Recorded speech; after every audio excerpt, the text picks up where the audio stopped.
Bigyan natin ng reaction, opinion itong post ang balita ngayon. Breaking.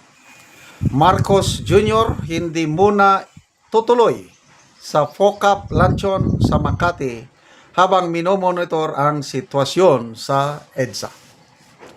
Kinumpirma ng Malacanang na hindi na dadalo si Pangulong Ferdinand Marcos Jr. sa nakatakdang Presidential Luncheon ng Foreign Correspondents Association of the Philippines o FOCAP sa Makati ngayong Martes.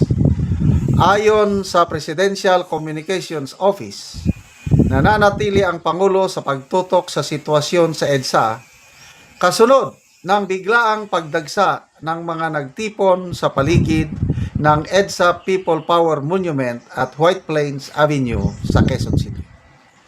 Nauna nang iniulat ng mga otoridad na umabot na sa libo-libong katao ang nagtipon sa lugar dahilan upang magkaroon ng mabigat na daloy ng trapiko at pansamantalang pagsasara ng ilang bahagi ng EDSA at mga kalapit na kalsada.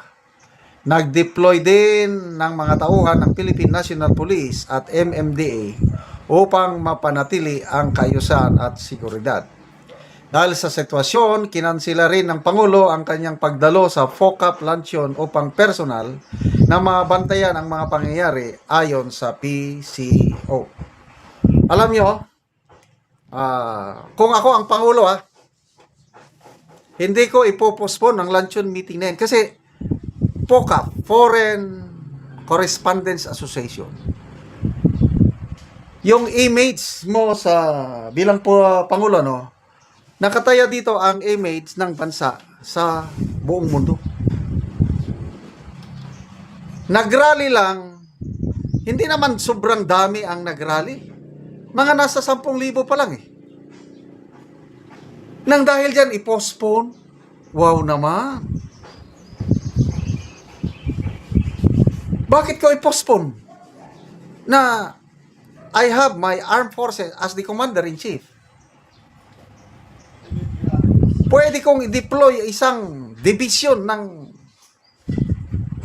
sundalo sa Makati para proteksyonan ako.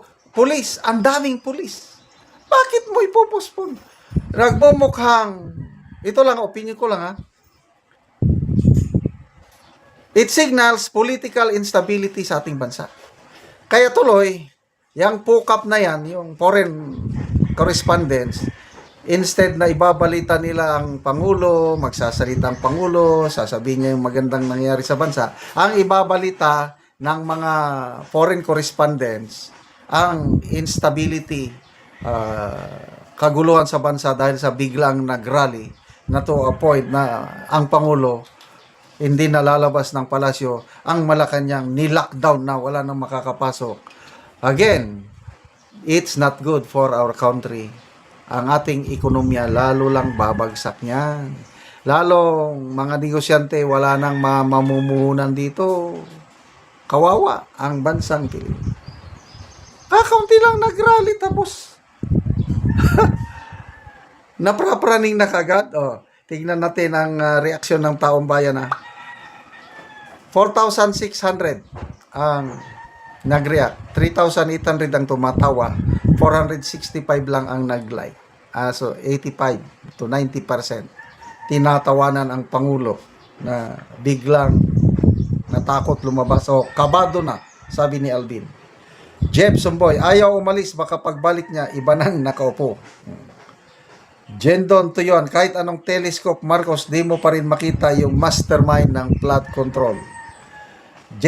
Tomas, kabahan ka na, BBM, baka magkakatotoo sinabi ni Digong na may mas malala pang sapitin mo kaysa sa tatay mo.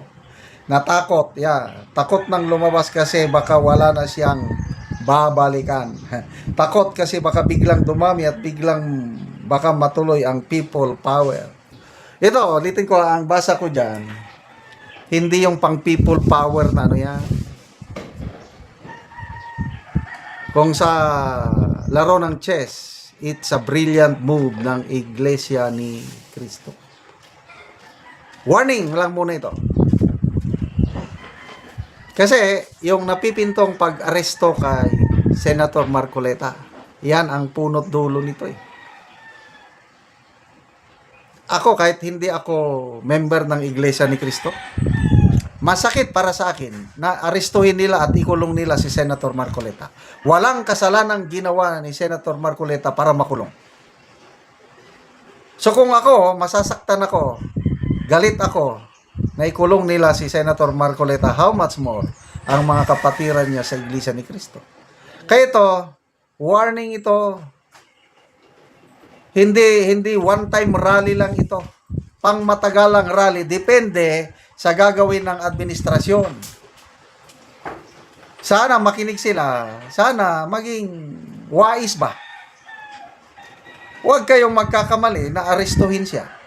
Dahil hindi magpapatalo ang iglesia. Na ang Iglesia ni Cristo nasubukan ng tatag, tibay ng kanilang samahan. Marcos Sr., hindi niya nakaya ang iglesia. Gusto niyang sakupin ang sentral? Wala. Cory Aquino, ganon din. Gloria Macapagal Arroyo. Sana ang Marcos Jr. administration learn from history. Hindi nyo kakayanin ang Iglesia ni Cristo. At ang taong bayan ngayon, kahit hindi member ng Iglesia ni Cristo, makikiisa, makikisimpatya, susuporta kay Senator Marcoleta at ang Iglesia dahil itong advocacy, pinaglalaban ni Marcoleta hindi lang para sa Iglesia, para sa sambayanang Pilipino, para sa kinabukasan. Ako, kung nasa Metro Manila lang ako, nandun na rin ako sa EDSA ngayon. Sana meron din ganyang mga rally dito sa Mindanao at ako, sasama ako. Magpapakita ako ng support at simpatya sa ipinaglalaban ni Senator Marcoleta. Salamat mga kaibigan sa inyong pagsubaybay sa channel na ito.